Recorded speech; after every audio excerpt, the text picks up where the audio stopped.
Hi, this is Sandeep పునరోజురుపు and welcome to Telugu podcast. 2024 ఎన్నికల అనంతరం తెలుగుదేశం పార్టీ, జనసేన, బీజేపీ కలయికలో ఏర్పడిన కూటమి ప్రభుత్వం ఇప్పటికి అధికారంలోకి వచ్చి 100 రోజులు పూర్తయితే ఉంది.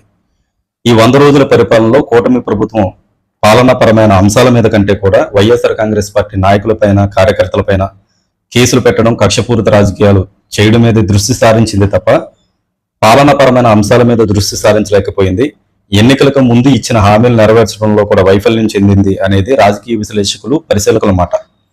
కూటమి ప్రభుత్వం ఇంకా బాధ్యతలు చేపట్టక ముందే, ప్రమాణ స్వీకారం కూడా ఇంకా పూర్తి కాకముందే ఆంధ్రప్రదేశ్లో తెలుగుదేశం పార్టీ కార్యకర్తలు రావణక రాష్ట్రంగా మార్చేశారు అనేది స్పష్టంగా తెలుస్తోంది. ఈ నేపథ్యంలో తెలుగుదేశం పార్టీకి సంబంధించిన కూటమి ప్రభుత్వం ఈ 100 రోజుల పరిపాలనలోనే రాష్ట్రంలో administration and law and order పూర్తిగా దెబ్బతింది అనేది రాజకీయ పరిశీలకుల మాట. కూటమి ప్రభుత్వం యొక్క పాలనాపరమైన జయాపజయాలను మనం పరిశీలిస్తే సూపర్ 6 పథకాలని అమలు చేసే విషయంలో వైఫల్యం చెందడమే కాకుండా అమలు చేయడానికి ప్రభుత్వం దగ్గర డబ్బులు లేవంటూ చేతులెత్తేసింది. కేంద్రంలో ఎన్డీఏ కూటమి అధికారంలో ఉండడానికి తెలుగుదేశం పార్టీ యొక్క అవసరం ఉన్నా కూడా తెలుగుదేశం పార్టీ రాష్ట్రానికి రావాల్సినటువంటి ప్రత్యేక హోదాను సాధించి పట్టడంలో కానీ, కేంద్ర వార్షిక బడ్జెట్ నుంచి రాష్ట్రానికి రావాల్సినటువంటి నిధుల్ని రాబట్టడంలో కానీ పూర్తిగా వైఫల్యం చెందిందని చెప్పాలి.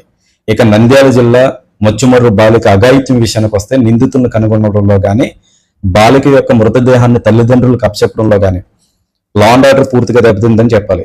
ఇక విజయవాడ వరద ఉధృతి విషయానికి వస్తే సాక్షాత్తు ముఖ్యమంత్రి గారే వరద ఉధృతి వేగాన్ని పరిశీలిస్తూ కూడా అక్కడి ప్రజలను ముందుగా సురక్షిత ప్రాంతాలకు తరలించే విషయంలో కానీ, వరద బాధితుల్ని ఆదుకోవడం విషయంలో కానీ పూర్తిగా వైఫల్యం చెందారని చెప్పాలి. ఇక గుడివాడ కాన్స్టిట్యున్సీలో గుడ్లవల్లేరు మహిళా కళాశాల బాత్రూంలో సీసీ కెమెరాల విషయంలో విద్యార్థుల యొక్క మాన ప్రాణాలను రక్షించే విషయంలో వైఫల్యం చెందడమే కాకుండా నిందితుల్ని రక్షించడంలో విద్యార్థుల నుంచి, అక్కడ ప్రజల నుంచి కూడా చెడ్డ పేరు కూటమి ప్రభుత్వం మూట కట్టుకుందని చెప్పాలి. ఇలా కూటమి ప్రభుత్వం ఈ 100 రోజుల పరిపాలనలో పాలనాపరమైన అంశాల్లో వైఫల్యం చెందడమే కాకుండా ఆ వైఫల్యాన్ని కప్పిపుచ్చుకోవడానికి, ప్రజల దృష్టి మరల్చడానికి వైఎస్ఆర్ కాంగ్రెస్ పార్టీ నేతల్లో ఒక్కొక్కరిని ఒక్కొక్క ఇన్సిడెంట్ జరిగినప్పుడల్లా అరెస్ట్ చేసి తమకు సంబంధించినటువంటి ఎల్లో మీడియా ఛానల్లో పదే అది చూపిస్తూ ప్రజల దృష్టిని మరల్చే విషయంలో కూటమి ప్రభుత్వం సక్సెస్ అయ్యిందని చెప్పాలి. ఏదైతేనే ఈ 100 రోజుల పరిపాలనలో ఒక్కొక్క అఘాయిత్యానికి ఒక్కొక్క వైఎస్ఆర్ కాంగ్రెస్ పార్టీ నేతను బలి చేస్తూ, అరెస్టు చేస్తూ ప్రజల దృష్టిని మరల్చడానికి తమ ఎల్లో మీడియాని వాడుకోవడంలో కూటమి ప్రభుత్వం పూర్తిగా సక్సెస్ అయిందని చెప్పాలి.